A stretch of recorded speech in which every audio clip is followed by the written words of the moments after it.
April came and went. It wasn't until June that Sony announced it had sold more than 1 million PSVR headsets, missing its internal estimate by about 2 months, in the opposite direction than House had initially touted. 1 year after the debut of the PSVR, Sony hasn't publicly updated that sales figure. The VR market is chugging away, with 3 standalone headsets, PSVR, HTC Vive and Oculus Rift, dominating the conversation. Sony is assuredly ahead of this pack when it comes to hardware sales, even though PSVR came out roughly 6 months after the Rift and Vive.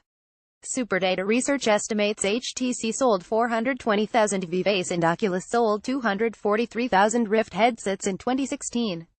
Meanwhile, it says Sony sold 745,000 PSVR units with just 3 months on store shelves. Note that, at launch, the Vive cost $800, the Rift was $600 and PSVR came in at $400. Today, the Vive is $600, the Rift is $400 and PSVR is still $400, but now, that includes the $50 PlayStation camera. The sales discrepancy could come down to accessibility. Vive and Rift or PC headsets, each requiring a fairly hefty rig to run smoothly, while PSVR is a plug-and-play device for anyone with a PlayStation 4. That's not a bad market to bet on, considering there are more than 60 million PS4s in living rooms across the globe. Sony has a sizable lineup of games, with more than 100 VR experiences available and 60 more expected by early 2018. PSVR can't compare with the libraries for the Rift or Vive, however on Steam, there are 2,133 titles that support Vive, Rift or both.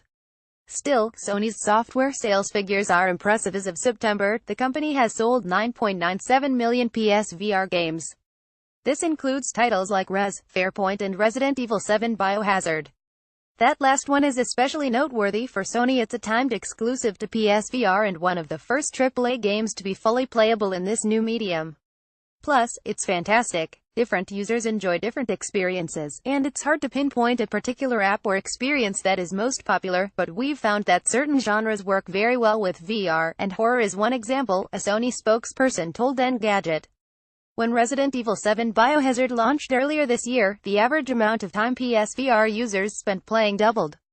PSVR players spend an average of 25 minutes with the headset on at a time, a lot of bite-sized experiences, Sony PR said, but Resident Evil 7's special brand of bloody terror stretched that to nearly an hour. It was a smart way to kick off the PSVR's year. Still, the VR market overall is moving at a more sluggish pace than many watchdogs expected.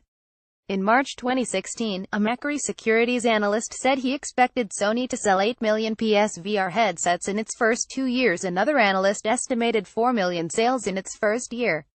Nokia recently shut down production of its Oso VR camera, citing the slower-than-expected development of the VR market.